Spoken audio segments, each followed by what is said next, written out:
എന്ത് എളുപ്പാലേ, നമുക്ക് അമ്പലത്തിൽ പോയാലോ? അത് നമുക്ക് ഇഡ്ഡലിയും ചായയും കഴിക്കാം, എന്നിട്ട് അമ്പലത്തിൽ പോവാം. ഇൻ കേസ് എന്തായാലും തിരക്ക് കിട്ടിയാലേ വിശന്ന് ചാവും. ഫുഡൊക്കെ കഴിച്ച് ഞങ്ങൾ റെഡിയായി. കുറച്ച് പേര് കാറിൽ വെയിറ്റ് ചെയ്യാണ്. ഞങ്ങളിപ്പോഴും ഔട്ട്ഫിറ്റ് ചെക്ക് ചെയ്തുകൊണ്ടിരിക്കുകയാണ്. അപ്പോൾ പെട്ടെന്ന് ഇറങ്ങാം, ഇപ്പം തന്നെ ലേറ്റ് ആയിട്ടുണ്ട്. പക്ഷെ വഴിപാടും കാര്യങ്ങളൊക്കെ ഉണ്ട്, അതാണ് കയ്യിലിരിക്കണം. കറക്റ്റ് ആ വെയിലടിക്കുന്ന സൈഡ് തന്നെ എനിക്ക് കിട്ടി. ഇങ്ങനെ നമ്മൾ തൃപ്രയാർ എത്തി. ഏകാദശി കഴിഞ്ഞിട്ടും അവിടുത്തെ അറേഞ്ച്മെൻറ്റ്സ് ഒന്നും അയച്ചിട്ടുണ്ടായിരുന്നില്ല കേട്ടോ. വലിയ തിരക്കൊന്നും ഉണ്ടായിരുന്നില്ല. പെട്ടെന്ന് തന്നെ തൊഴുതിറങ്ങി. പിന്നെ നമ്മൾ ആ കടയിലൊക്കെ ഒന്ന് ജസ്റ്റ് കയറണമല്ലോ, അങ്ങനെ ജസ്റ്റ് നോക്കിയുള്ളൂ, ഒന്നും വാങ്ങിക്കാൻ തോന്നുന്നില്ല കേട്ടോ. അങ്ങനെ അടുത്ത അമ്പലത്തിലേക്ക് പോവാണ് നമ്മൾ. നെക്സ്റ്റ് നമ്മൾ ആവണങ്ങാട് അമ്പലത്തിലാട്ടോ പോയത്. അവിടെ നിന്നും പെട്ടെന്ന് തൊഴുതിറങ്ങി. പിന്നെ കുറച്ച് നേരം അവിടെ ഇരിക്കണം എന്നുണ്ടല്ലോ തൊഴുത് കഴിഞ്ഞിട്ട്. അങ്ങനെ നമ്മൾ കുറച്ച് നേരം ഇരുന്നിട്ട് വീട്ടിലേക്ക് പോകുന്നു കേട്ടോ. ആദ്യം അപ്പോഴേക്കും ഉറക്കായി. പിന്നെ നമ്മൾ ഇപ്രാവശ്യം ഏകാദശിക്ക് പോയിട്ടുണ്ടായിരുന്നില്ല. അപ്പോൾ അതിൻ്റെ പലഹാരം വാങ്ങിച്ചിട്ട് ഒരു അമ്മ പറഞ്ഞിട്ടുണ്ടായിരുന്നു, അതും വാങ്ങിച്ചു. അത് സുരക്ഷിതമായ കൈകളിൽ തന്നെയാണ് ഏൽപ്പിച്ചത്.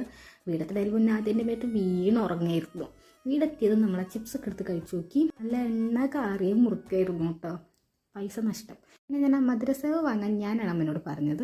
ബിക്കോസ് ഐ എം എ മധുരസേവ ലവർ. അത് നല്ലതായിരുന്നു കേട്ടോ. സോ ഇതൊക്കെ കഴിക്കട്ടെ. Bye guys.